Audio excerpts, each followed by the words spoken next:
Kabajamtoota dhaggeeffattoota keenya akkam jirtan?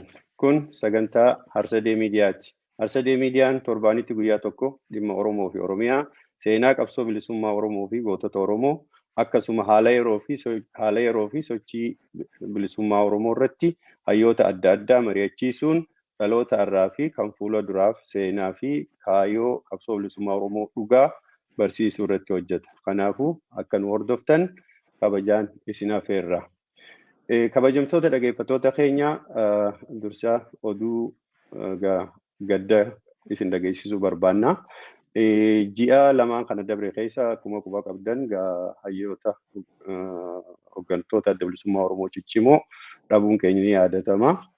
Amma caamsaa tokko jaalala guddaa qabsoo bilisummaa Oromoo keessatti wareega qaalii kafale Dr. Taaddasaa Eebbaa dhabuun keenya ni yaadatama. Dr. Taaddasaa Eebbaa nama qabsoo bilisummaa Oromoo keessatti wareega qaalii kafale maatiin isaa osoo nafin nama hedduu qabsoo kana keessatti umurii dheertuu umurii isaa guutuu qabsoo kana irratti wareega qaalii kafalaa ture jechaadha. Waan hedduu nama gaddisiisu keessaa inninis qabsoodhaaf bahee haati mana isaa hidhaa turte. Osoo haati mana isaa hidhaa jirtu ilmi tokkolleen boolla seenee dura du'aan addunyaa kanarraa galee. Dr. Taaddasaanii nama qabsoo Oromoo keessatti kitaaba Gadaa Meelbaa ijoollee barreessuudhaan shoora guddaa taphate jechaadha. Nama guddaa tokko ammas deebinee dhabne jechaadha ji'oota lamaan kana keessatti. Kanaafuu hooggantoonni qabsoo bilisummaa Oromoo hedduun wal duraa duubaan deemaa jiru waan fakkaatuu fi gadda guddaatu nutti dhagame jechaadha. Deebinee jaalli galaasaa booda Dr. Taaddasaa Eebbaa dhabuuni hedduu gadda guddaadhaatu nutti dhagame jechaadha. Jaalli Dr. Taaddasaa Eebbaa awwaalchisaallee akka jedhamutti boru wiixata yookiin isniina awwaalamuuf deeme jechaadha naannoo DC'tti. Asumaan gadda guddaa nutti dhagame akka qopheessitoota miidiyaa Harsadee Miidiyaatti gadda nutti dhagame asumaan ibsuu barbaannaa jechaadha. Kanatti aansinee akkuma beeksisa keenya irraa hubattan yookiin sararaa kanarraa argaa jirtanitti koreen qindeessituu yaadannoo jaalli galaasaa Dilboo gaafa caamsaa 21 bara 2002tti yaadannoo jaalli galaasaa Dilboo karaa zuumii onlaayinii qopheessaa jirti waan ta'eef yaadannoo kanallee ilmaan Oromoo hundi bakka jirtanirraa hirmaattanii jaalli galaasaa Dilboof yaadannoo godhamu kanarraa akka qooda fudhattan asumaan isin affeerra jechaadha. Kanatti aansinee meegaa walaloo jaalli ulumaan qopheesse tokko dhageeffannaa san booda gaaffii fi deebiitti seenna jechaadha. Jaalli uluma waan qopheessite yoo qabaatte.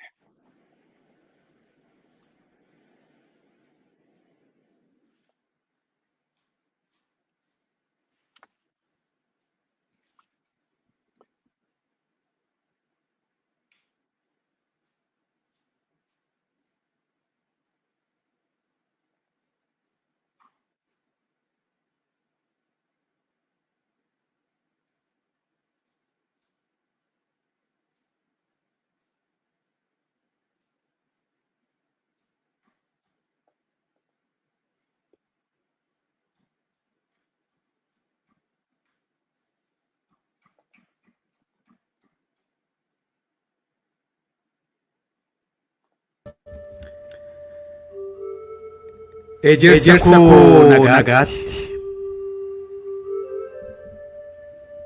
Ejersicha qabsoo kaleessa baasnee lolaaf bubbee hamaan waasitti fakkaanne. Bidda dirree gubaa kan qarbee beektirree birbirsa koo maaloo warra maal taatire. Rasaasni miila keessi mala kee dhaabne hadamsi hammeenyaa fi laphee kee hin laafne. Waa'uu kataatu abdiin kutanne harree sirrattee gaadisa kee dhabne. Aduu fi roobni yannoo si sodaachisne bakakkaan rooba keessaas si hummiksine cillimiin dukkanaas waawuu shishingoone kophaa kee dhaabbattu satoo tasammamne maalree maal taatee tasargaaf si dhabne dheebuu bishaanii fi beeluu sin laaffisne aduu saafaatii fi qorri halkaniitis sochii sin danqine duumessa furiinis argaa sin dhorkine birbirsa koo maaloo har'a maal obsine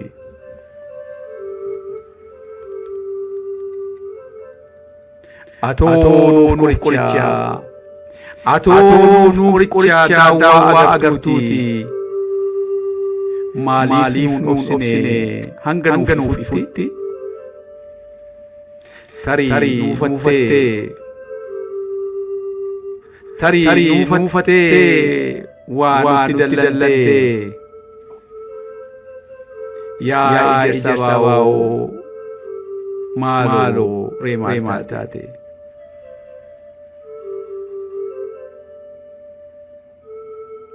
ejersa koo maaloo maaf tasa si dhabne lafoo fagoo ture kan nu si abdanne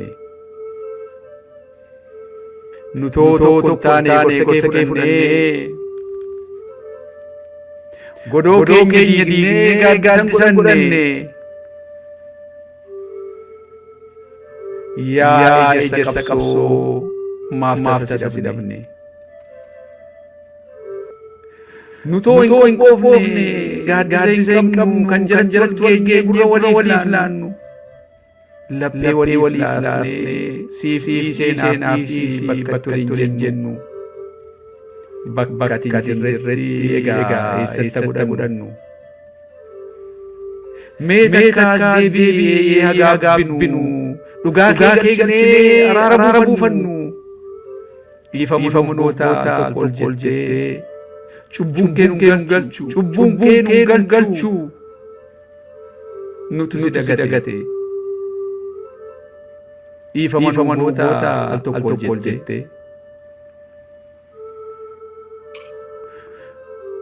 utuu atuun dadhabnee si gate dhiifamanuu godhi nutu lafee nyaate tarii nuufattee biraa nu dhabdee moo guyyaatu ga'e moo dadhabdee nutoo hin amanne kanaaf hin qoofne yaa guddicha hangafaa egaa maal goona ree yaa ejersa baaboo yaa simboo bosonaa yaa leenca bosonaa yaa hunda kanaa egaa maal goona ree nagaatti siin jenna nagaadhaan boqodhuu eeyyee jaallanna yaa ejersa baaboo yaa birbirsa baaboo yaa simboo bosonaa yaa leenca bosonaa yaa abbaa hunda kanaa egaa maal goona ree nagaatti siin jenna nagaadhaan boqodhuu eeyyee jaallanna nagaadhaan boqodhuu eeyyee jaallanna eeyyee jaallanna eeyyee jaallanna.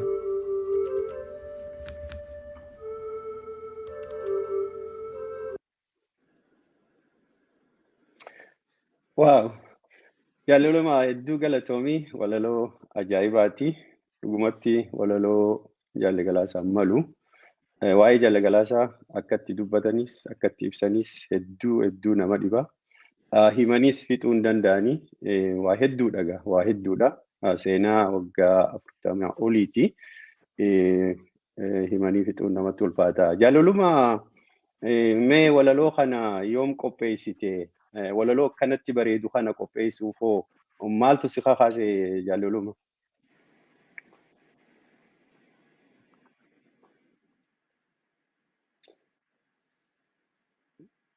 Sagaleen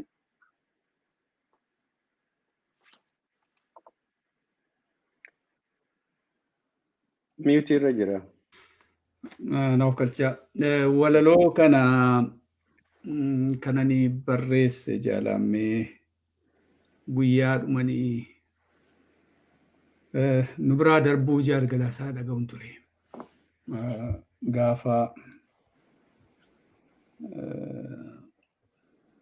isaan wareegamanii.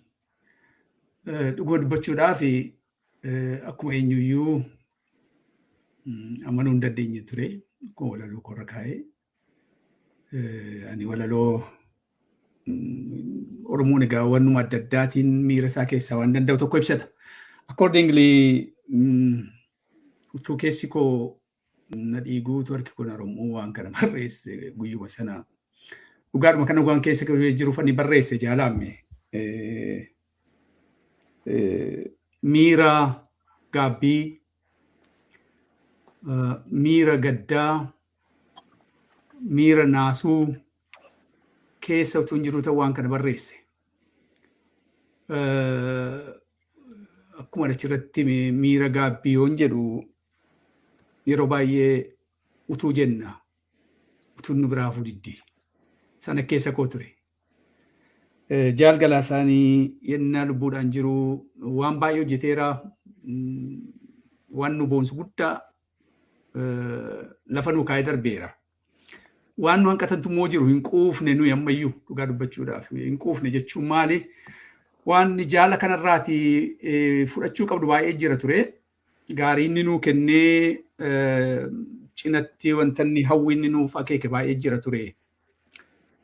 Oromoo tokko gochuu, Oromoon afaan tokko ta'ee waan barbaadu barbaaddachuu. So gaaddisa keenya ture jaalgalaasaan. Odaa Oromooti anaaf. Kanaafanii akka kanatti kaa'e birbirsa jedhe muka guddaa odaa Oromoon waloodhaan jaallatu, Oromoon waloodhaan beeku, gamaa gamanitti mul'atu. Hunda biratti ulfina qabu, hunda biratti safuu qabu, daggala keessatti, dirree keessatti gubbaatti ifee mul'atu. Kanatti natti fakkaate, kanatti fakkeessee tan keessa kootii waan kana baafachuudhaaf yaale jaalamme.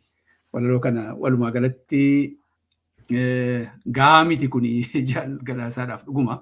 Garuu eelaadhuma keessa kootii kun jedhe miira gaddaa, miira naasuutii fi miira gaabbii keessa koo jiru tokkoon ittumaanii fi xinnoo ishee futtaafachuudhaaf barreesse jaalamme kana jechuuf hin jedha galatoo.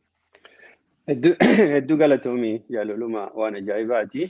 Dhugumaa waa'een jaalgalaasaa akkatti ibsan nama dhiba.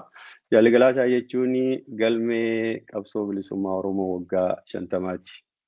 Jaalgalaasaan waa hedduutu mataa isaa keessa ture, waa hedduu waan himuu qaba ture jechaadha.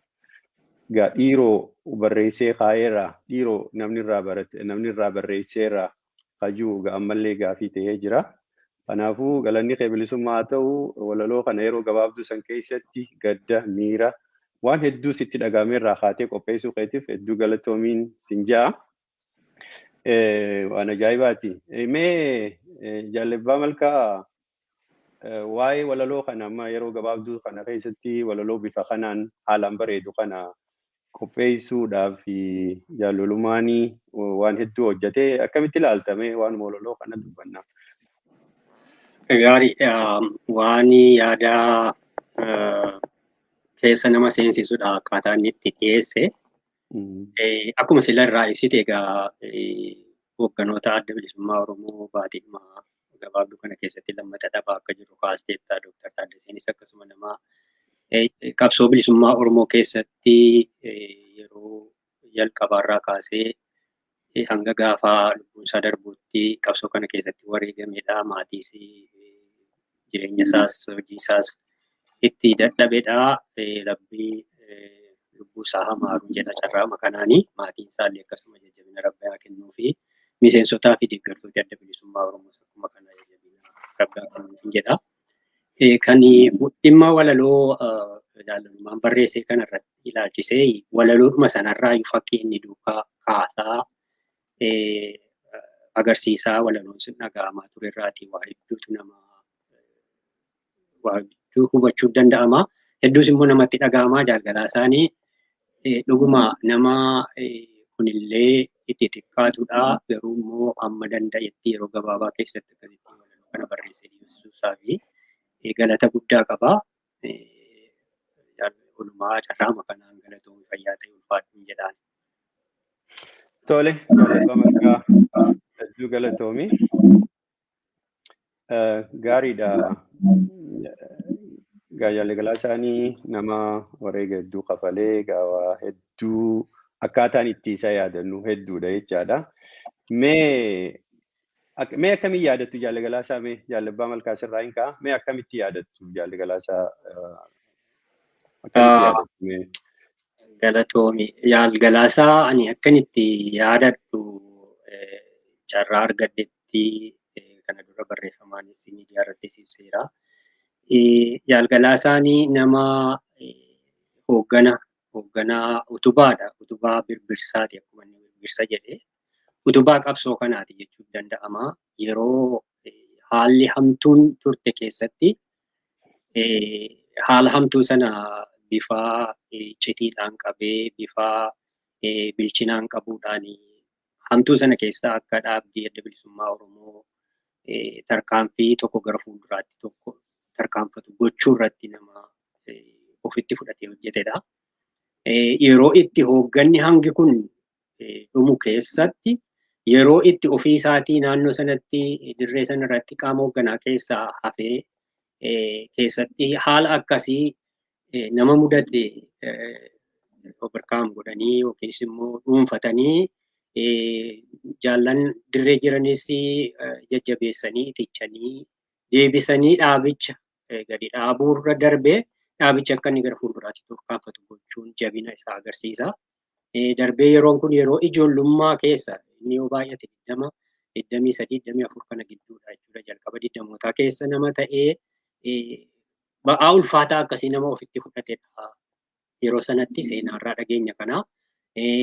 Miidiyaa irrattis immoo garaatti waa'ee kanaa yeroo haasofsiifnu kan inni afaaniin nutti himedha.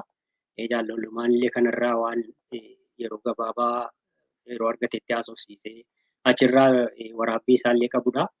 Namni kun nama fakkeenya ta'uu danda'udha. Nama obsa qabudha.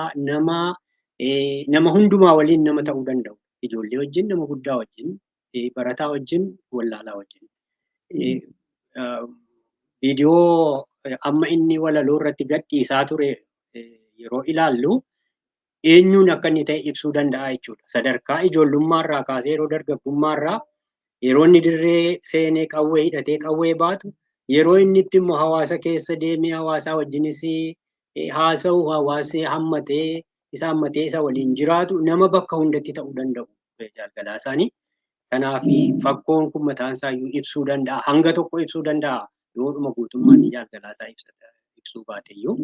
Kanaaf nama dhalooti immoo isarraa waa baratudha jechuudha. Nama dhalooti nama fakkeenya ta'uufii danda'udha wanta ta'eef qabsoon inni godhaa ture bakka hin geenye ammayyuu bakka hin geenye akeeki sun bakka hin geenye akeeka sana bakkaan gahuu irratti nama obsa akkasii qabaataa turetu fakkii ta'a wanta ta'eef dhalooti itti aanu kun isa kaayyoo sana bakkaan ga'a jenneeti irratti abdannaa jechuudha. Kanaaf nama fakkeenya ta'udha, nama obsa qabudha, nama akeeka qabu bakkaan gahuuf akka nam tokkootti illee tattaaffatudha jechuudha Jaal Galaasaa.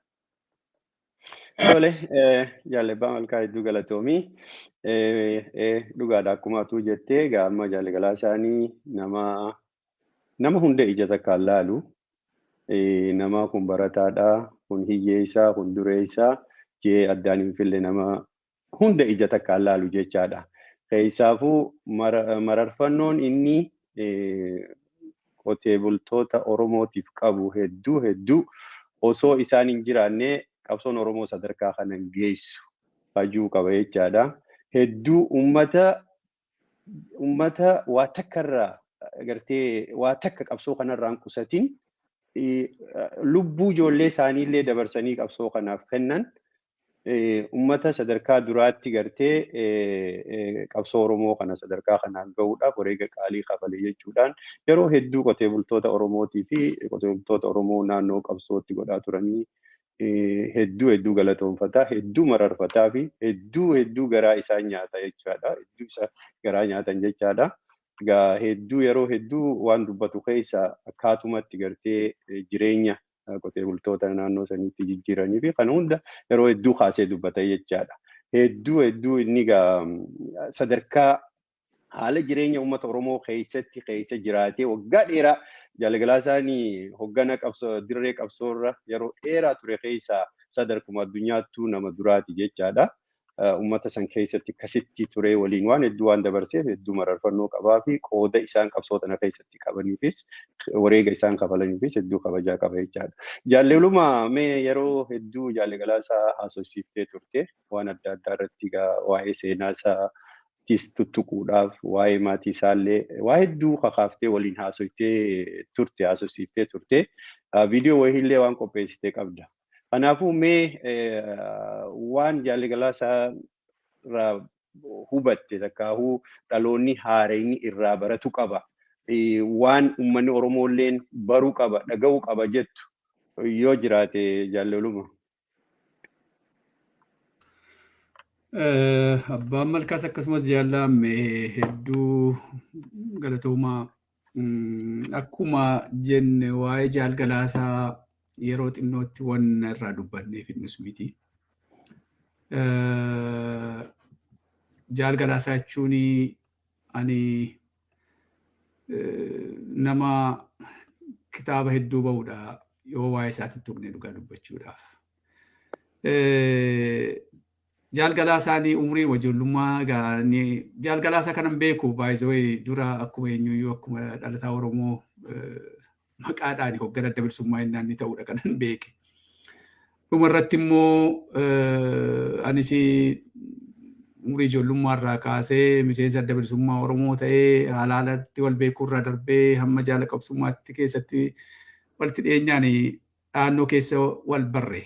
Nama kana yennaan argu cichoomina inni qabu yennaan hubadhu kaayyoodhaa fi ejjennoo inni qabu yennaan hubadhuutti ka'u nama Oromoon qabdu muraasa tokko keessaati nama guddaa tokkodha Jaalgalaa isaan. Akkuma Abbaa Malkaa jedhe Jaalgalaa isaanii beekaa birattis wallaalaa birattis xinnaa guddaa birattis akkuma nama sanaatti namatti siquu danda'u tokkodha Jaalgalaa isaan. Qotee bulaa wajjin ilma qotee bulaati Jaalgalaa isaan qotee bulaa ta'e waliin jiraata. Nama barate birattis immoo hayyuudha Jaalgalaa isaan nama beekaadha. Jaalgalaa isaan nama akkasii kanadha. Nama akkuma nama Oromoo arge tokkotti itti siquu danda'u cichoomina addaa qabu tokko jaalala dhugaa lapheesaa keessaa qabu tokkodha. Nama akkasiiti Jaalgalaa isaan ammanii argetti. Kuni caalaan wayyuu na harkise waa'ee Jaalgalaa isaa beekuudhaaf baruudhaaf itti siquudhaafu. Jaalgalaa isaanii ani kan inni irraati waa arguudhaa ka'e maalirraa ka'eeti kana ga'ee kan jedhu tokko ilaaluudhaaf dhama'e dhugaa dubbachuudhaaf amma taate tokko Jaalgalaa isaa gaaffiif deebii xinnoo tokko amma danda'e waliin gochuudhaaf yaaleera. Jaalgalaa isaan ijoollummaadhuma isaarratti irraa kaaseetii nama akkasii akka turedha. Yennaadhuma haayiskuulii baratu irraati ka'eetii wanna feer hin taane tokko nama hin jaallanne ta'uun irraa arge. Nama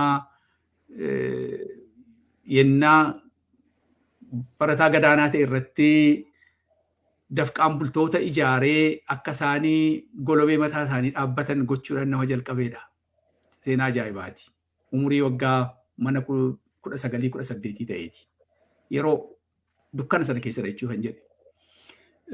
Kana maalirraa akka inni ka'een waa hubachuudhaaf yaale Jaalgalaa isaa dhugaa dubbachuudhaaf yooni waan kana maqaa isaa jedhu seenaa abbaa isaatiitii irra deddeebi'ee dubbata ture Jaalgalaa isaa. Abbaan Jaalgalaa isaa nama barate tokko ture Jaalgalaa isaa irraati hubadhu.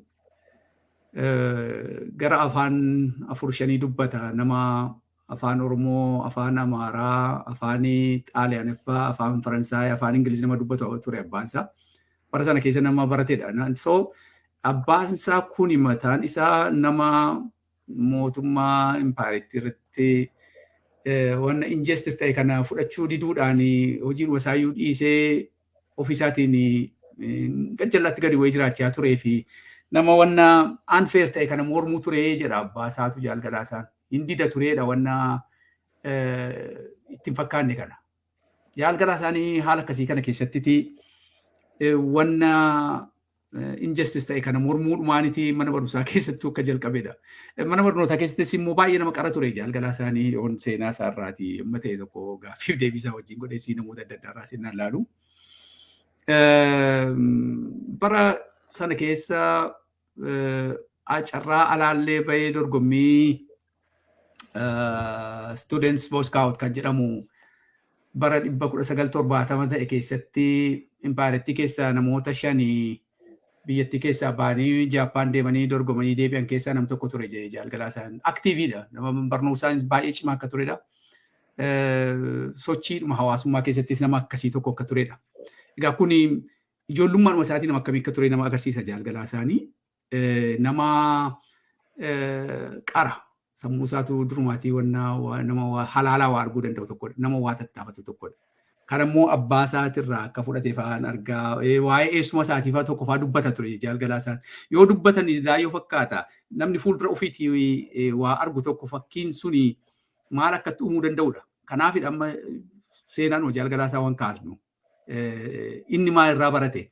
So dhaloonni itti aanu kanoo jaalgalaa isaarraa maal barata kan jiru tokkodha. Ijoollee ta'eeti magaala keessattidha kan inni dhalate, magaala Naqamtee keessattidha kan inni dhalate. Achiitiin baadiyyaa deemee akka inni hadamoo baratu eessumni isaa akka inni dhufee haadha isaa gaafatee bottii bitee fi hadamoo dhaqee seera hadamoo baratee naannoo hawaasa sanaa wajjin akka inni wal baru na godhee jira jaalgalaa isaan. Egaa kuni namni fuuldura ofiitti mul'atu tokko hammam akka inni nama qaruu danda'uti jaalgalaa isaan fakkiidhaan himaa ture. Wanni hadamoon ajaa'iba ta'e miti lakki garuu fakkii namni maal irraa maal akka fudhachuu danda'u naamusa akkamitti akka barachuu danda'u courage wanna kan fudhachuu danda'u mee viidiyoo isaa kanarraa hawaasnitti so jaalgalaa isaan nama akkasii tokkodha mee waa'ee eessuma isaa tokkorraati yoo wanna nuu kennu jiraate.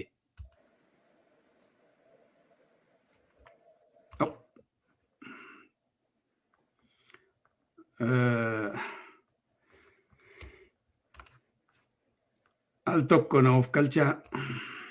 Maal ta'e?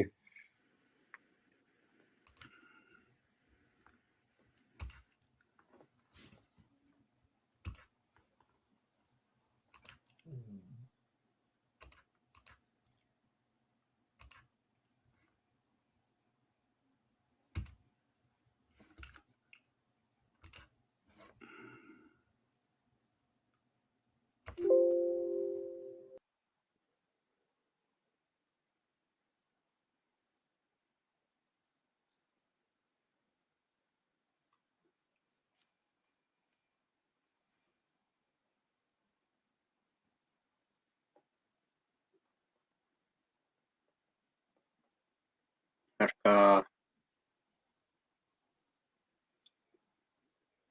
citteera fakkaata. Ni citte.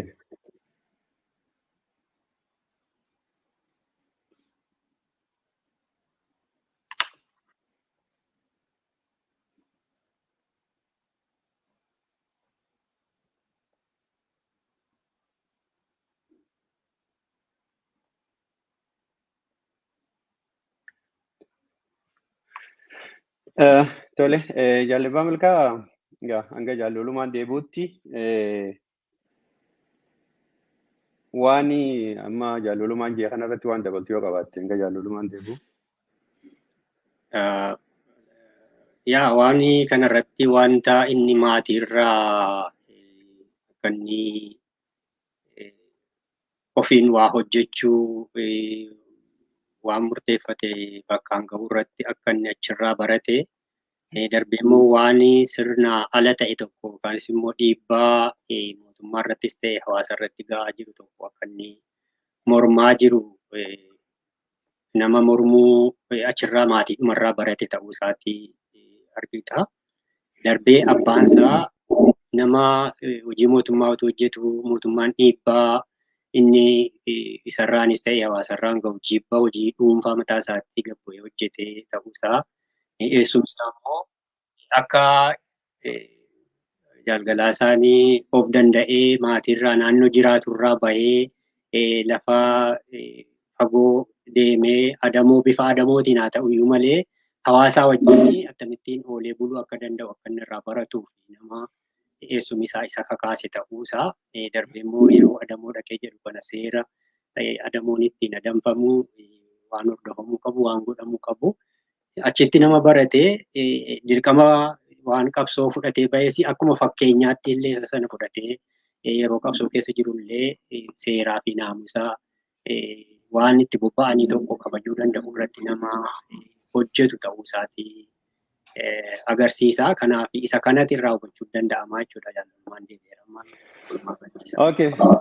Hedduu galatoom jaalleffaa malkaa jaalluluma yeroodhaaf nurraa cittanii turtanii baga deebitanii itti fufi. Ayyee galatooma jaalamme kompiitara otoo na baase na of galchaa.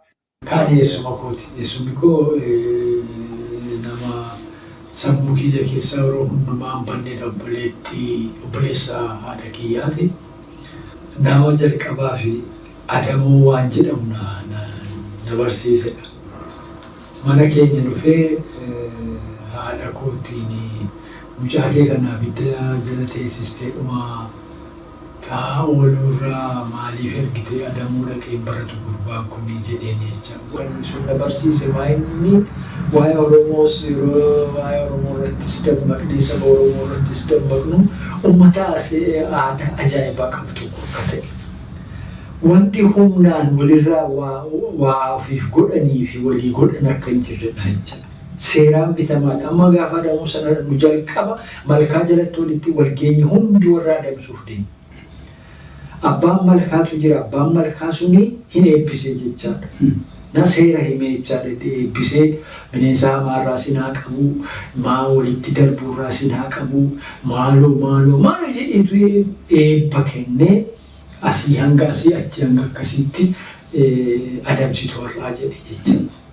Eessumni kiyya yeroo sana yeroo hundumaa yeroo yaadadhuuni gadi ba'u argite naannoo sitti tolaa keessaa baatee nama biraa wajjin waan argitee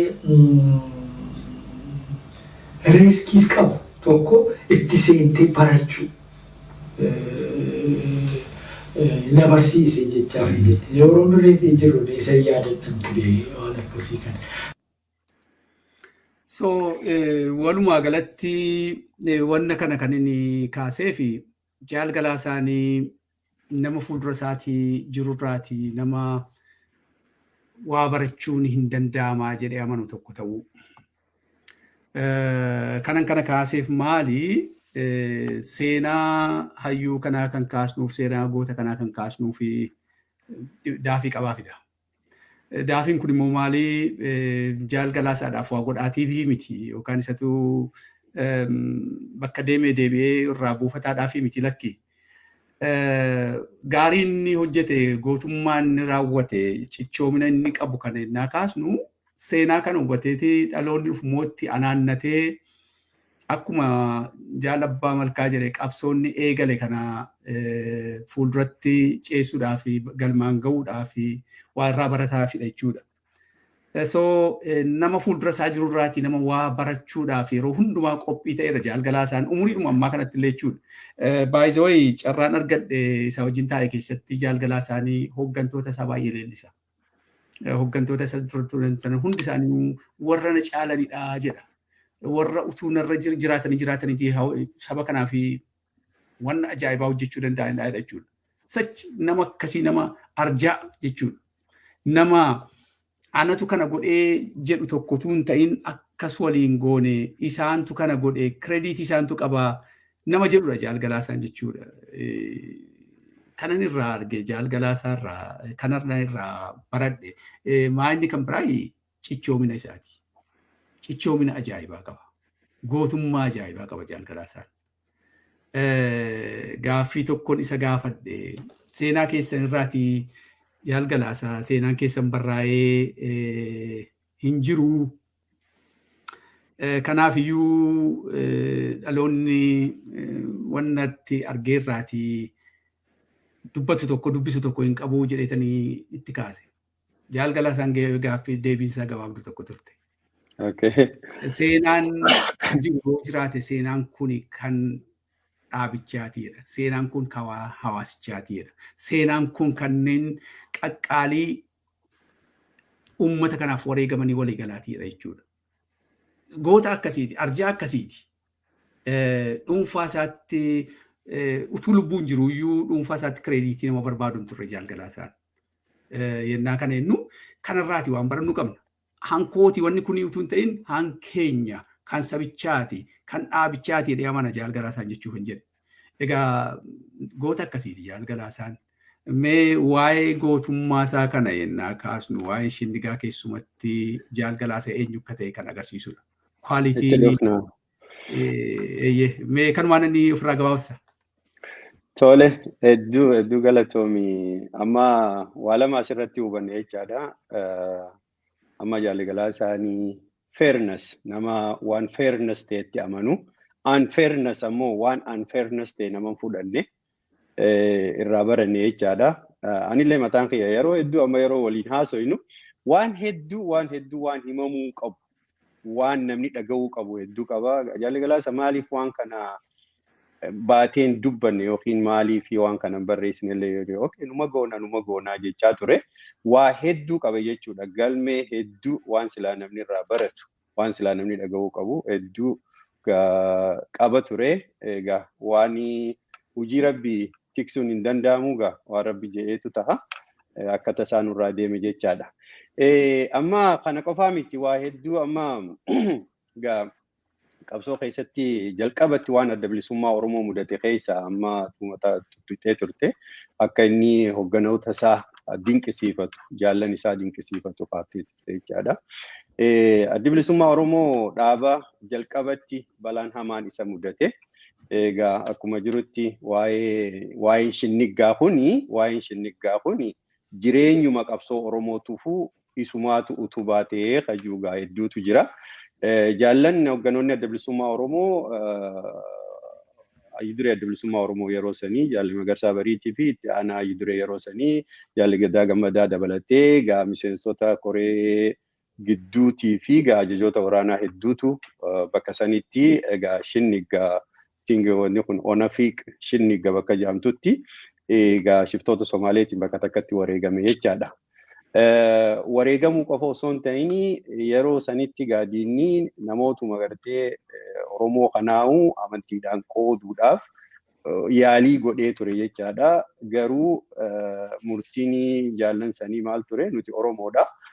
Addaanis hin baanu waan feetan bakkuma takkatti nu godhaa kajuuni walirratti hafanii wareega qaalii san kafalanii dabran jechaadha. Kanaaf egaa inni kuni bu'uura cimaa qabsoo Oromoo tahee achirraa amma yeroo sanitti namni sadarkaa miseensa koree gidduutti dirree qabsootti ture Jaal Galaasaa Dilbootii fi Jaallee Goota Bobbaas amma bunaa qofa jechaadha. Amma yeroo sanitti dirqamni ulfaataan kun isarra jigee qabsoo sangaa haala saniin odoon faca'in odoo namni hamileen cabin akkuma ta'an godhanii waan san tursiisanii qabsoo sangaa qabsoo silaa battala yeroo sanitti dhaamuu dandeessu akkan dhaabni godhanii sadarkaa irraa qabsoon irra geesse kanaan ga'uun waan guddaadha. Mee waa'ee shinniggaa kana akkamitti ibsitanii? Mee jaallolumaa asirraa hin jalqaba waa'ee shinniggaa kun hedduu bu'uura qabsoo Oromooti. Waan qabsoo Oromoo balleessus jiraachisees jaameeti ilaalama akka lamatti ilaalama. Silaa wanti suni haalli mudate suni kan qabsoo Oromoo dhaamsu ture. Garuu qabsoon suni dhaabne caalattuu hooggansi akka Jaal Galaasaa afaan dirreetti hafuurraa kan ka'e qabsoon achirraa kaatee sadarkaa guutuu Oromiyaa dhaqqabdee har'a Oromoon qubeen afaan Oromoo waa meeqatu argame jechaadha. Mee kana akkamitti ibsitu jaalloluma? Jaalaamme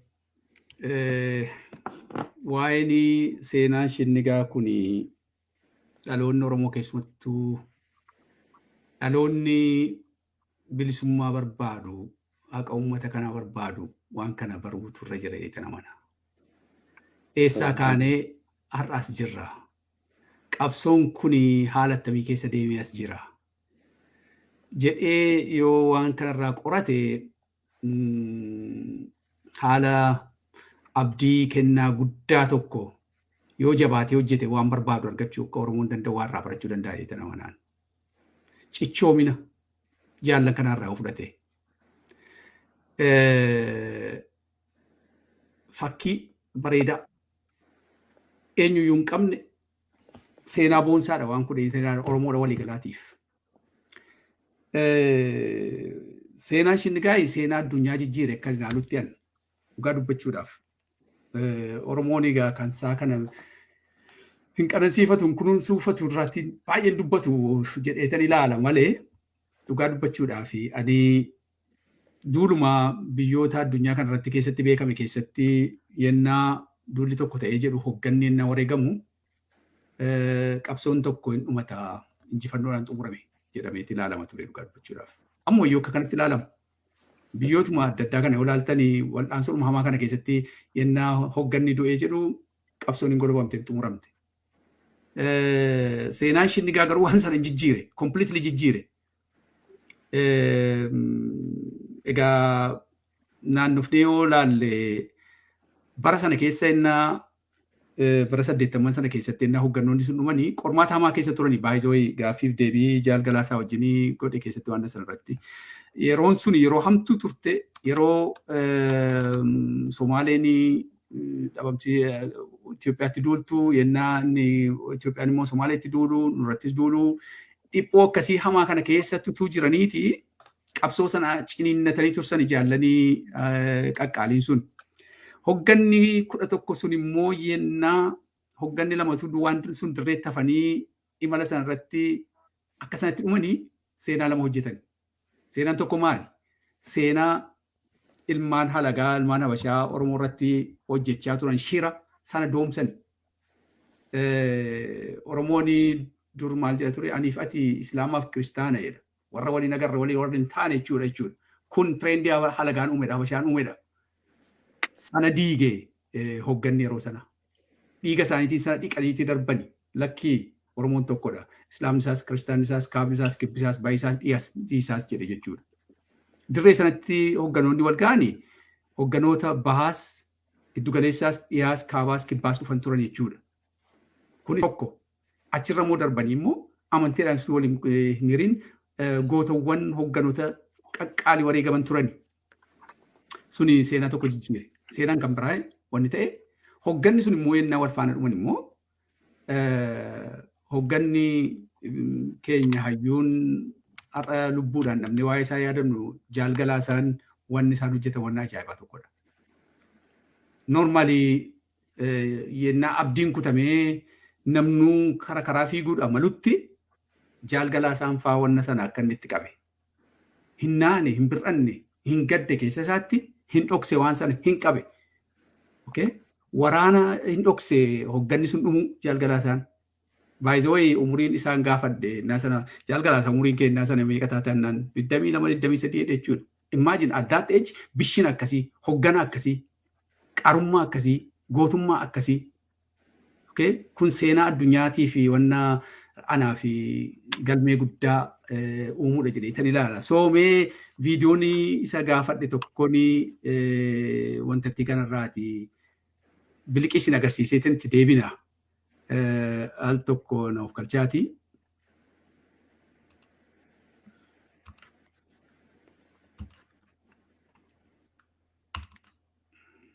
Leeyyuu hamlee qubatanii jaallan waraana isaas oksitanii waan sana tasgabbeessanii qabdanii taa'uu. Kun attamiin dhufe muuxannoo attamiiti yookaan immoo eessa argattanii waan akkasii kana? Dhugaa sitti waan muuxannoo addaa qabaanneef miti namoota sanatu akka namaatti karaa dheeraa waliin deemnee dabarsine. Somaalii waliin mana tamaariitti waliin turre, Somaalii waliin deemnee achiin deebinee dirree qabsoo seennee dirree qabsoo keessattis waliin turre reeffa isaanii asii dhiisnee deemne. kaamotme waan jireenya ta'e isaanirra hin jiraannutu jiraatanii amma tusuun jiraatanii isaan jiraatanii nuti jireenya isaanirra gaarii ta'e hin jiraannu kan jedhu murtiin akkasii kana seexa'u akkasii kana malee yoo dhugaa dubbatteetti godina baha halkan tokko hin bultu.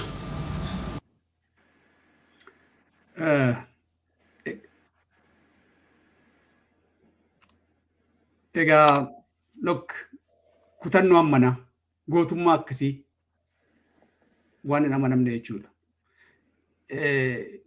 Amanamummaa egeree ilaaluu xiiqii waan akkasiiti kan jaalgalaa isaarraatiin barru umurii sanatti jechuun jedhe lakkii jedhuu diduu nus asitti du'umna nus asitti wareegamna malee lafee isaanii asitti dhiisnee hin deemnu jennee kana gochuudhaaf immoo wanni isaan godhan kun qabsoo sana qabsoo baduuf malee sana qabsoo dhibamuudhaaf ture sana dhibamarraa baraare gochaanii jaallan kanaa mee viidiyoo kan biraan itti isiniif dabala al tokkitti na of galchaa ammas kanuma walii wal qabate.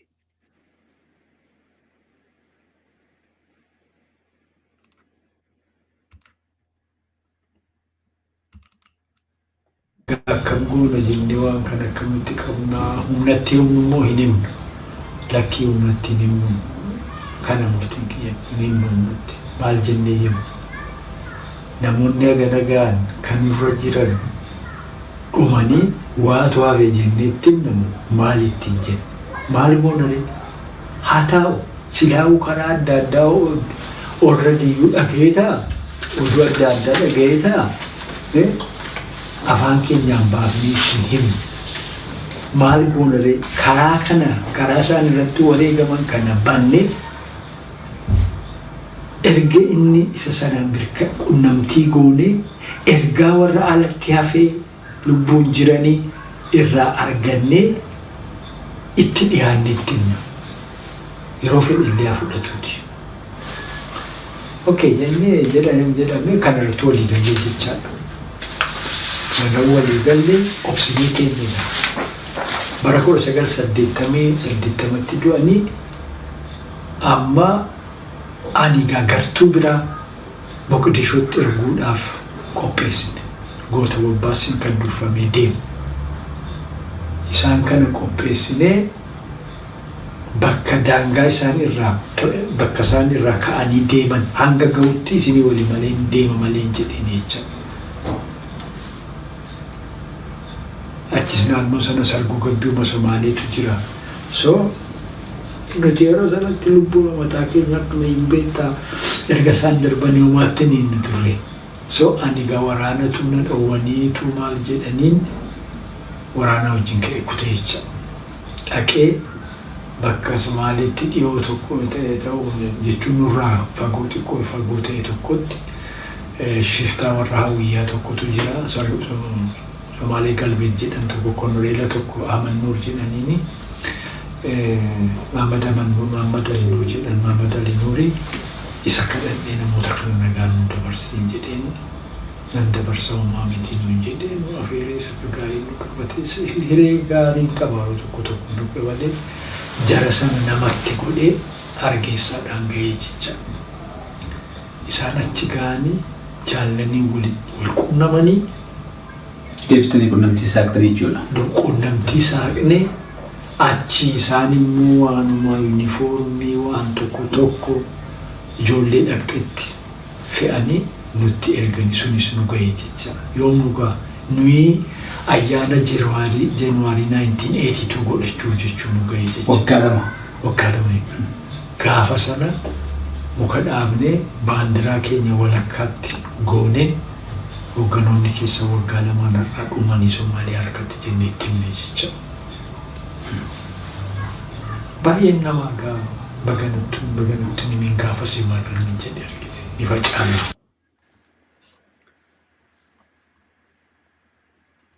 So egaa hogganaa qarayyoo akkasiiti jaalgalaasaan goota.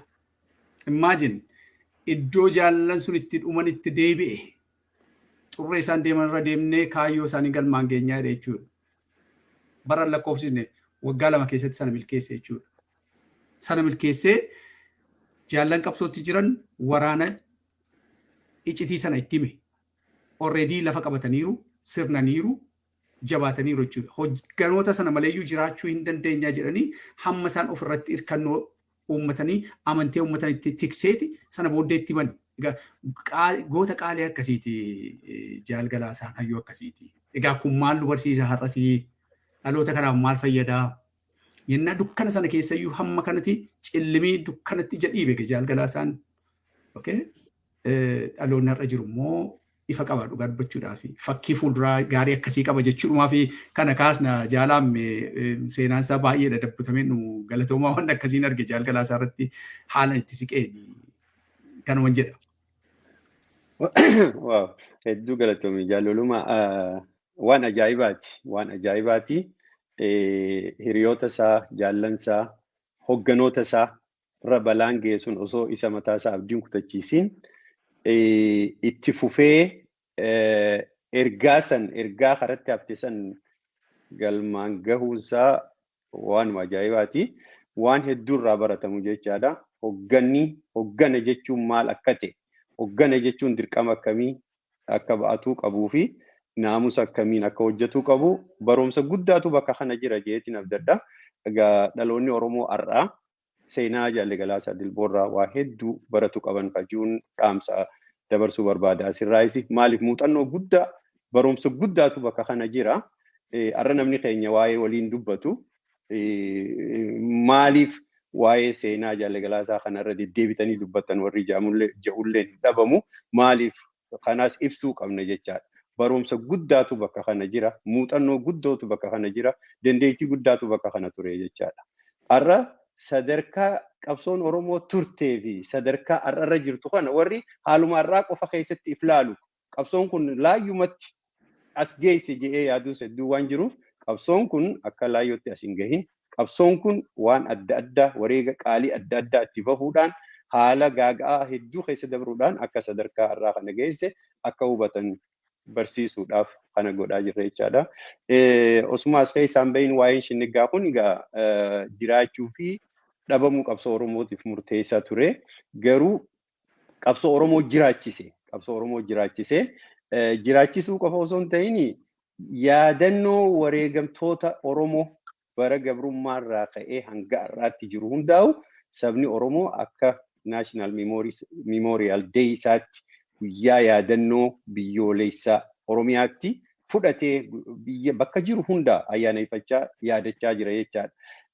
Jaalle Abbaa Malkaa mee waa'ee Shinnigaa kana egaa waan jaalle olumaan dhiyeessee fi waan adda addaa ragaalee jiran kan inni nu garsiises argitee jirta.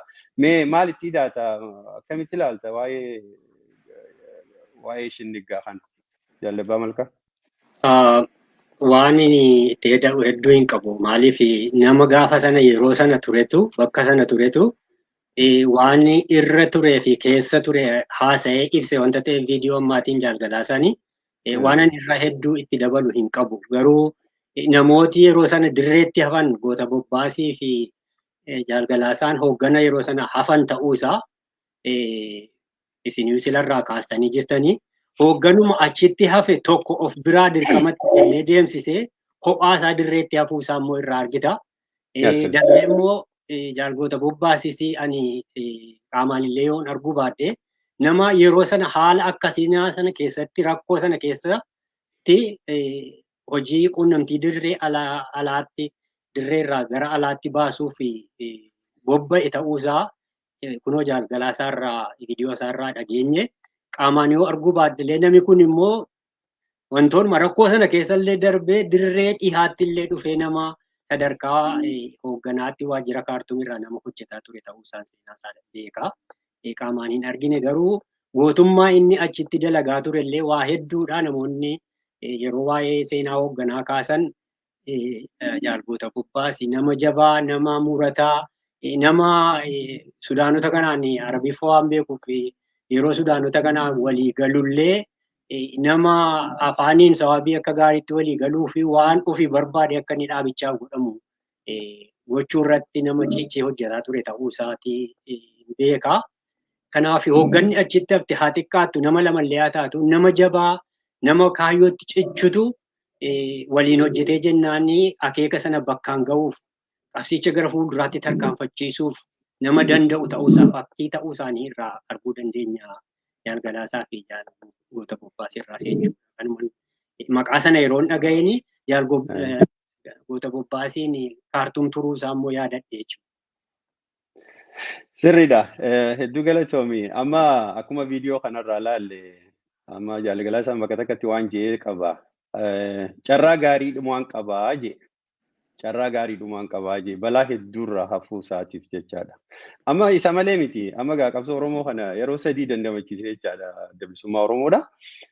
80moota keessa haala shinniggaa ammarraa haasofnu kanaatu mudate. Qabsoon sun battala sanitti hin dhaabne haala amma arginu haala amma dhageenya kanaan itti fuftee sadarkaa guddaa geesse jechaadha. 91 haala mudate walumaan beeknaa haala eega injifannoo guddaan galmaa'ee booda mootummaa ce'umsaa keessa seenuudhaan shira wayyaaneen Adda Bilisummaa Oromoo irratti hojjetteen Adda Bilisummaa Oromoo mootummaa ce'umsaa keessaa bahuudhaaf dirqame jechaadha. Dirqamuu qofa osoo hin ta'in yeroo sanitti shira mootummaa Ameerikaa mootummaan Eertiraa fi wayyaaneen walii galteedhaan Oromoo irratti hojjetaniitu jira. Sun hundinuu maali? Tooftaan isaanii kan ture waraana bilisummaa Oromoo amma danda'ametti kaambitti galchanii sistemaatikaalii dho'isisuudhaan akka waraanni bilisummaa Oromoo badu godhuu irratti hojjetame jechaadha. Haalli sun Jaalgalaasaan nama waraana bilisummaa Oromoo san yeroo sanitti dandamachiise jechaadha. Battaluma akka waraanni sun kaambii irraa bahu godhuudhaan waraana san dandamachiisee falmaa san booda wayyaanee wajji godhame irratti hirmaate Adda Bilisummaa Oromoo yeroo sanitti dandamachiise jechaadha. San qofaa miti egaa haala dhiibbaan hedduun godhame dhaabni sadarkaa biyyarraa bahutti illee mudateen koraa 19 koraa 1998 taasisuudhaan amma saareetti dhaabni kun akka jabaatee deebi'ee ijaareetti fufuu taasise jechaadha. Kuni dhugaadha.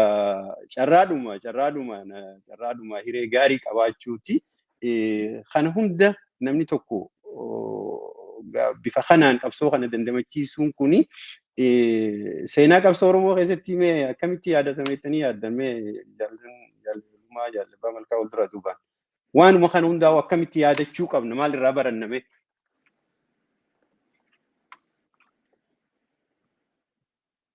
Murannoosaa, obsasaa, jaalalummaa miitu irra jirta? Miitu irra jirta? Jaalam tuttuqxeettaatiyyuu dhugaadhuma dubbachuudhaaf egaa wanni kun guyyaanuu naman ga'u dhugaa dubbachuudhaaf warraa kaasuudhaaf warraa tuttuquudhaaf kaasne akkuma jedhame dhaaba kana al tokko duwwaa miti kan al lama duwwaa miti kan Jaalgalaa isaanii baraare badiirraa.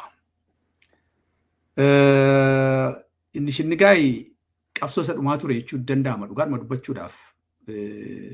Akkuma sila jenne dhaabni suni balaa hamaarra ture bara inni qabsootti dhaqee dabalame duula karaa Somaaleetti ta'uun karaarra keessaatti ta'uun tokkoffaa lammaffaa dhaaba keessatti rakkoo mudaterraa ka'ee yennaa dhaabni waraanni tamsa'uutti ture kan Jaalgalaa isaan dirreetti seene gara nama 31 kennamee fi ramaddiidhaan kennamee fi jaalbariisoo irraa fudhatee gara Arsiitti ce'e. Achi keessatti dhaqee waraana sana qo'achiisee ishee achitti lafa qabsiisee gara Baaleetti gara Hararitti wanna kana tamsaasachaa lafa qabachiisaa inni dhufu sanatti hamtuu turte barri sun waraanni inni kaan manatti galee ture jedha gaaffiif deebiin irratti godhetti keessatti wanna dhalate immoo walitti bu'iinsa biraas ture jedha. Haala sana keessatti Jaalgalaa isaan nama qormaa ta'anii waan kanaas hin gaheedha. Waan shinnigaa sun itti dabalamte injifannoo ajaa'ibaatiin irra qaxxaamure. Baay'isoo Somaalee al lama dhaqe Jaalgalaa isaan al tokko dhaqee mana hidhaatti dararamee ajjeecha achi as darbatte Somaaleen. Achi as dhufee biyyatti galee biyya keessatti hojii ajaa'ibaa hojjetee dirree sana keessatti dhufee wanna kana irra qaxxaamursisee guddisee wanna kanaan gahee booddee immoo Barri 1991tti wanni ta'e sun immoo ammas dhibama adda bilisummaa Oromoo isa hamaa ture akkatti diinni xiyyeeffatee dhufe. Jaalgalaa isaan inni isaan irratti baay'isoo yennaa wanni sun dhalatu ala ture. Yennaa hogganni karaa adda addaa biyyaatti ba'u Jaal Galaasaan immoo alaati biyyatti deebi'e. Somaaleen biyya kana dura lubbuu isaa dararteetti deebi'eeti achi keessaan deebi'eeti bosonatti gale. Nama goota akkasiiti. Dhaqeessi waraana faca'ee sanas iddoo qabsiisee damdamachiisee hamma egaa wanni adda addaa namni keenya dhugaa dubbachuudhaaf dhugaa jirtu tokko ilaaluu dadhabnee yennaa al tokko gara adda addaatti deemnu kanaanii na gaddisiisa akka Oromoo tokkootti. Maaltu ta'e kan jedhu tokko namni fageessee utuu ilaalee wanna namarra gahe tokko attamiin irra damdamanne eessaa kaan eessa geenye kan jedhu tokko utuu ilaaleeti dhugaadhuma dubbachuudhaaf fuulduree keenyaaf calaqqii gaariidha. Akka Oromoo tokko abdiin kunneef nu gargaara waan kun. Yoon kana jedhu maali? Bara sana keessatti waraana akka dhugaadha nagaadhaaf jecha adda bilisummaa yeroo hundumaa ekstiraamaayil karaa baay'ee deemeera. Shira sanaan adda bilisummaa Oromoo dhabamsiisuudhaaf wanta ta'e kana injifannoodhaan godhabanii Jaal Galaasaan fa'aa baay'isoo. Namni Oromoon hin kasaarree jedha waan sanatti lakki anaaf hin kasaarree Oromoon dhuguma dubbachuudhaaf gatii kaffaleera eeyyee. Garuu bu'aa guddaa hamma hin jedhamnes immoo bu'aa buusateera. Haxinnaata guddatu afaan Oromoo biyya sana keessatti afaan hojii akka inni ta'u daangaan Oromiyaa akka inni seeraan beekamu haxinnaata guddatu karaa adda addaa caccabee maala jedhu.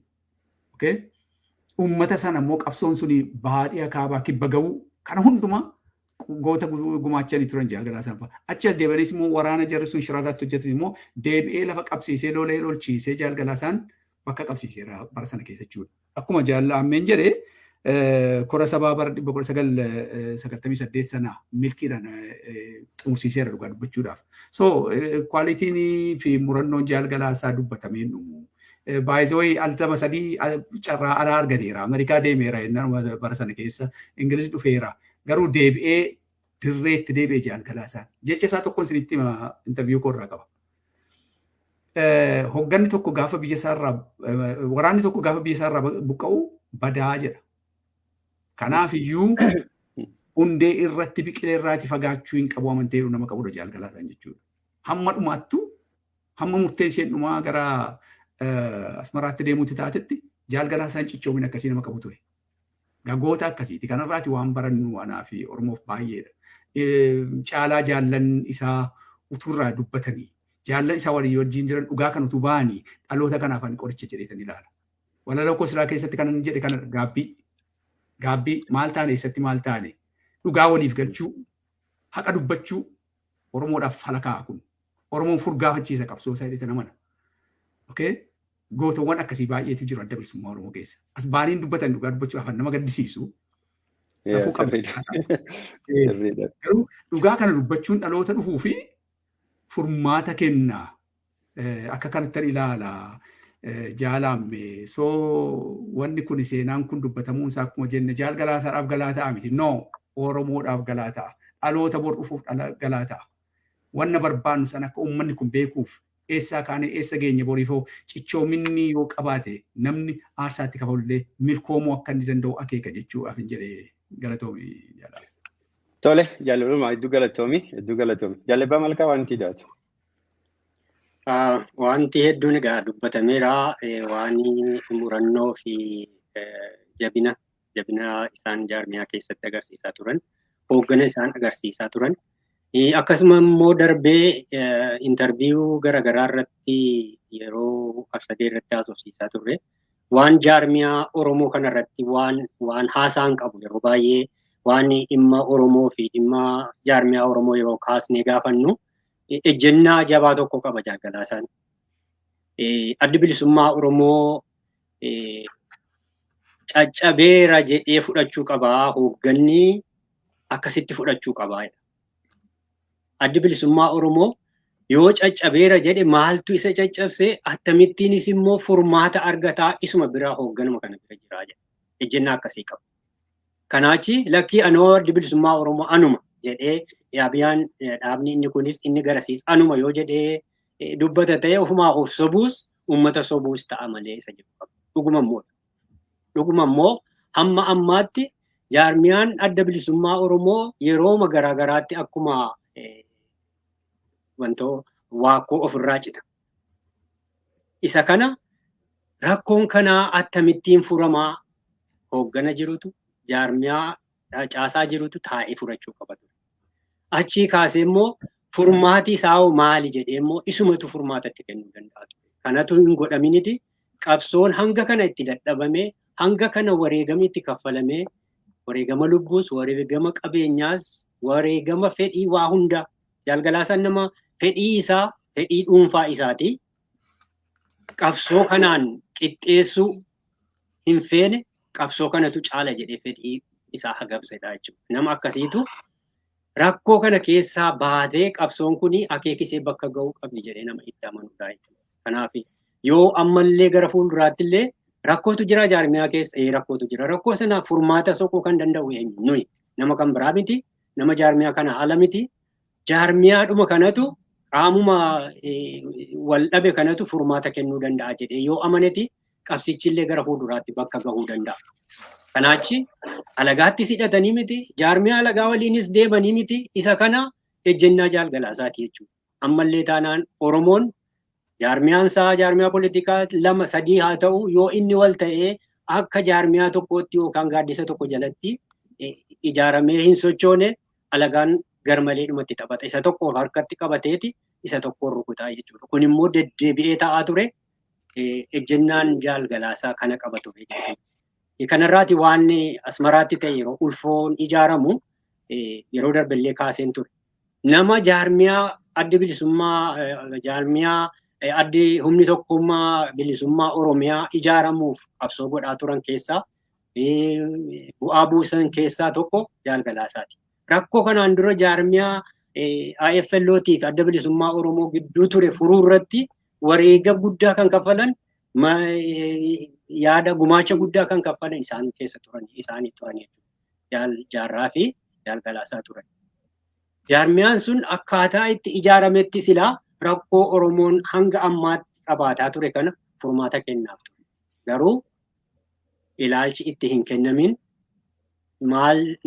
maal gootii yookaan maal dhibdeedhaan ana maleedhaan itti hanga yoonaa jaarmiyaan Oromoollee tokkummaa isaa dhabeetii qabsoon Oromoo fajaje. Irraa kan hafe akka yeroo duraatti jaarmichi sadarkaa shinniggaarraa hanga 91tti hooggana tokko jalatti caasaa tokko jalatti seera tokko jalatti miseensoti sana amananii hojjetanii qabsicha gara fuulduraatti furgaasan itti deemaa jiratu ta'e yoona akeekisuun bakka gaheeti Oromoon bilisoomee Oromiyaan walaba ta'eeti jiraatatu. Hanga ammaatti guyya guyyaatti Oromoon du'aa jira. Guyya guyyaatti daangaan Oromoo cabaa jira. Guyya guyyaatti Oromoon akka nama gadiitti ilaalameeti dhala isaarraa, qabeenya isaarraa, maatii isaarraa godaanaa jira jechuudha. Kanaaf inni mata duree kan biraadha. Baay'ee waan hedduu nama deemsisudha. Garuu ejjennaa akkasii qaba Jaalgalaasaa jechuuf hin jedhu. Sirriidha. Abbaa Malkaa hedduu galatoomaa jaallan. Egaa sagantaan keenyaas gara xumuraarra gahee jira. Wanta kan itti dabaluu barbaade waan amma reefu kaafne irratti fakkeenyaaf amma yeroo gaafa chaartaraa sanii Jaalgalaasaan ala ture akkuma jaallalumaanis ibsee haalli sun yeroo mudatu yeroo hoogganoonni warri biraa gaa biyyarraa bahuudhaaf karaa adda addaa wanni jiru inni alarraa biyyatti deebi'ee jechaadha. Haasawa Finfinneetti godhe sanii halku tokko keessatti har'a qopheessee borumtii haasawa san godhee dirreetti deemee jechaadha. San malee ammaas eega dirreetti deebi'ee biyyarraa bahee jira jechaadha. Gaaf tokko waan na taphachiise keessa akkamitti Somaaleetti deebi'ee akkaataatti Somaaleetti deebi'ee tokko yeroo natti himu Somaaleetti xayyaara jimaa fe'u keessatti akka jimaatti haqaaramee xayyaara saniiniin Mogadishotti Somaaliyaatti deebi'uu danda'ee jedhe. Imagine qabsoo kanaaf jaalli kuni waan hin godhin hin qabu jechaadha. Akka jimaatti qabsoo kanaaf jedhanii jaallan isaa biratti deebi'ee argamuudhaaf akka jimaatti xayyaara jimaa fe'ee Naayiroobii irraa Mogadishotti deemu keessatti akka jimaatti haqaaramee dirree qabsoo sanitti deebi'uu danda'e jechaadha. Kana hundaatu jira jechaadha waan namni keenya hin beekne. Waa'ee seenaa jaala kanaa dubbachuun dirqama keenya jechaadha. uummanni Oromootis baruu qaba jechaadha akkatti gartee jaallan kun qabsoo tana asiin gahanii. Kanaaf waan hunda kaafnee dubbachuun dirqama ta'e jechaadha. Ani hedduun ajaa'ibee sadarkaa kanatti amma xayyaara kursumarraa teesseerran teenya keessa haqaaramtee akka jimaatti qabsoo kanaaf akkasitti gartee jaallan isaa biratti argamuu danda'uun waanuma ajaa'ibaati.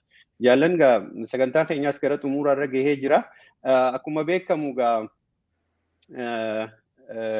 gaafa caamsaa 21 May 21 2022 bara caamsaa 21 bara 2022 yaadannoo Jaalli Galaasaa karaa onlaayinii karaa zuumii qopheessuudhaaf koreen qindeessituu yaadannoo kanaa irratti hojjetaa jira jechaadha.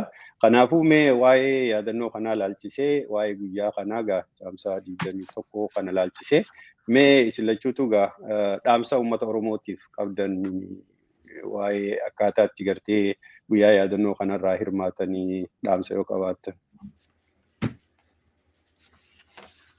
Jaalluluma. Jaalaamme galatoomi. Akkuma jenne seenaa jaala kanaa kaasuun irraa dubbachuun dirqama Oromummaa keenyaatis Oromoodhaa fi daawitii fuuldura isaatii, abdii fuuldura isaatii, ulee isaatii. Kan akka kanatti ilaala. Kanaaf kanarra irraa dubbatamuu qaba. Nu duratti irraa dhaabbatamuu qaba jedhanii nama waan kun. Hayyoonni Oromoo kanarraati dubbachuu qabu, kanarraati qorachuu qabu, dhaloota fuulduraa kan ittiin qaruu qabu. Qabsoo kana fuulduratti furgaasuudhaa fi fala guddaadha jedhanii ilaalanii gatii guddaa qaba. Gatii guddaa qaba. Akka kanatti ilaala. Kanaaf iyyuu dhaloonni seenaa hayyoota isaatii, seenaa gootota isaatii, Jaal Galaasaa duwwaa miti baay'ee jaallanni isa dura turan gurguddaan Jaal Galaasaan kaasu hundi isaanii iyyuu hayyoonni kusun hammam akka isaan qaalii turan, hammam akka isaan qarayyoo turan dhaloonni jiru kun beekuutu irra jiraata baay'ee. Hundumti isaanii hayyoonni bara sana keessa wareegamanii yuunivarsiitiidhaa wal qabatanii dirreetti nammanii baay'een isaanii. Umurii dargaggootaa turanii akkuma jenne qarayyoodha. Kaan isaanii immoo riilee warra qabeenyaanis fooyya'uuti. Jaal Galaasaan hannarra hankeenya maallu jireenya hammaaliiti hankeenyaa jira Jaal Galaasaan. Hankeenya irra nurra jiraachuu warra turaniidha jaallota isaan turanii. So seenaa hayyoota kanaa qorachuun, seenaa gootawwan kanaa irraa barachuun dirqamaa fi imaanaa dhaloota har'a jiruu akkasumas hayyoota Oromummaan itti dhagahamuu uti jedheetanii kana asumaan imaanaa dhaama. Kana jennee wanta kana edda kanaan golobee booddee caamsaa 21 immoo yaadannoo goota keenyaa hayyuu keenyaa Jaal Galaasaa Dilboo kana gochuudhaaf qophii irra jira koreenii qindeessituu kana. Guyyaa kanatti immoo jaallanii qabsootti dirreedhatti Jaal Galaasaa wajjin qooda fudhatan eenyummaa jaala kanarraa dubbatu, seenaa isaarraatii dubbatu, nu yaadachiisuuf jaala kanas yaadatu. Wanna kana qophaa'e kanarratti Oromoon dhufee qooda fudhatee jaallanni qaqqaalii, gatii qaqqaalii akkoo Jaal Galaasaan kafalan fa'itu jiru.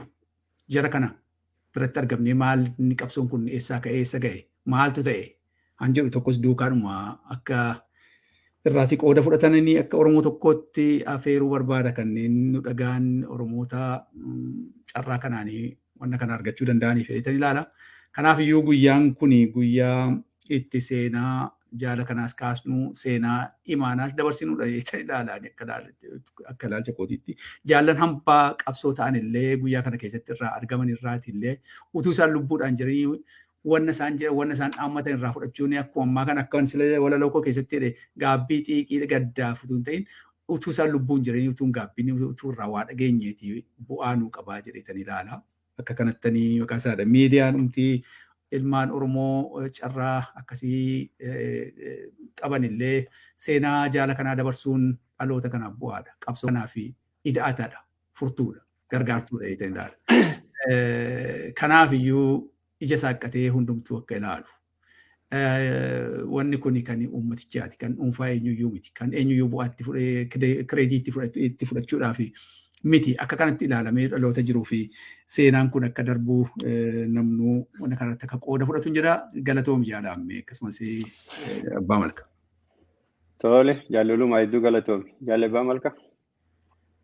Gaarii kanarratti gaafa inni bal'isee dubbateera silaa guyyaa yaadannoo kun guyyaa kaleessaatti ture kanarraati gaafa Mee 21tti achi siqee caamsaa 21tti. Kanaaf sa'aatiin inni itti himamu isuma kanaan dura himamee ture yoo ta'e qabsiisa kanaan dura qabadde irraa himuu danda'a. Akka Oromiyaatti galgala sa'aatii 10 akka Paasifikiitti sa'aatii waaree sa'aatii 12 akka Maawunteenitti sa'aatii 1 akka Eastern Time sa'aatii 3 akka kan biyya Ingiliziitti sa'aatii 8 galgalaati. Akka baha Awurooppaatti sa'aatii 9 akka Awustiraaliyaatti caamsaa gaafa 22 ta'a. Gaafa sun 22 ta'a. Ganama sa'aatii 5tti ta'a jechuudha. Sa'aatiidhuma kanaanitti irraa namuu akka irraa qooda fudhatu maqaa koree sanaatiin dhaammannaa. Karaan ittiin seenanii akkaataadhuma kanaan dura himamaa ture zuumiidhaanii furtuun isaatii fi paaskoodiin isaa miidiyaadhuma kanarratti isinii labsama. Kanaaf namni seenaa jaalgalaasaa dhaga'uu barbaaddan beektan irraa qooda fudhadhaa namni waliin turtan kanarraati kuttaa gahee keessan yookiinis immoo dhaamsa qabdan illee achirratti kennadhaa. Akkuma manni jaallalumaan kaasee namoota isaa wajjin qabsoorra turantu turanii namoota hoggana irraa fudhatanii hoggana kennaa turantu jiranii isaan kun waan jedhan qabu waan qabsoo Oromoo gara fuulduraallee waan akeekan qabu kanaaf namuu walii dhaamee dhaamsa kana walii dabarsee sa'aatii jedhametti irraa akka qooda fudhatuun himuu barbaada. Galatoom jaallan fayyaa ta'a. Jaallan galatooma akkuma jaabe waa'ee jaalgalaasaa kana hedduu himaniin fixanii. Keessaa'uu ani waa'ee jaalgalaasaa fi jaarraa abbaa gadaa kana waa hedduu haasa'uu danda'ama. Maaliif mudannoo hedduu qaban jechaadha. Waa'ee jaalgalaasaa hedduu haasa'u inni waa'ee jaarraa abbaa gadaa kana mudannoo waa hedduu rakkoon isaan keessa dabran hedduu wal fakkaata jechaadha. Amma jaarraa abbaa gadaa biraa mataa godhuuf isaafis waggaa 2 boolla keessa galu waggaa 2 akka bosonuu boolla keessa galee qabsoo kana jiraachisuudhaaf wareega akkasii kafalan jechaadha. Hooggantoonni qabsoo Oromoo kun qabsaa'onni Oromoo durii kun wareega qaalii kafalan. Obsi isaanii, murannoon isaanii, jaalalli isaan sabaa fi biyyaaf qaban hedduu waan irraa baratamuu qabu jechaadha. Haala fulqiyyummaan qaban nama kana san jedhanii addan filanii waa hedduu ummatichumaaf dursa kennanii qabsoo ummataatiif dantaa ummataatiif dursa kennuudhaan jireenya qananii jireenya mul'isuu jireenya akkasii kana osoo gartee hin garsiisin ummatichaaf ifii rakkatanii ummatichaaf haala hamaa keessatti wareega qaalii kafalanii ummatichaaf hajuu kuni barnoota guddaadha. Dhaloonni har'aa kun waa hedduu irraa baratuu qaba. Seenaa jaallan akkanaa kana hordofee waa hedduu irraa baratuu qaba.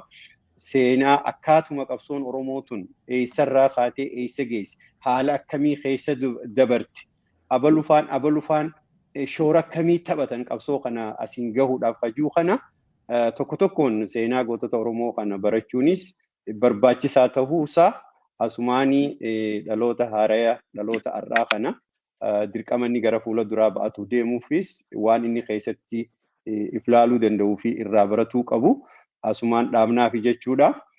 Kabajamtoota dhaggeeffattoota keenya akkuma jaallan ibsanitti gaafa caamsaa 21 bara 2022 karaa zuumii onlaayinii jechaadha. Yaadannoo jaalgalaasaa Dilboo koreen qindeessituu yaadannoo kanaa qopheessaa jirti. Ilmaan Oromoo hundi akka guyyaa san waan kanarraa hirmaattan asumaan isin afeerra. Har'aan tana jaallan 2 jaalle Olumaa, jaalle Abbaa Malkaa miseensota adda bilisummaa Oromoo gameeyyii jaallan sadarkaa adda addaatti akka miseensa adda bilisummaa Oromootti akka miseensa waraana bilisummaa Oromootti qooda hedduu wareega hedduu kafalaa turan isinii afeerre waa hedduu irraa barattan jennee abdanna. Sagantaan keenya irraa asumarratti raawwata. Torbaan sagantaa wal fakkaatuun amma walitti deebinuu nagaatti isiniin jenna. Nu hordofuu keessaniif galatoomaa isiniin jenna.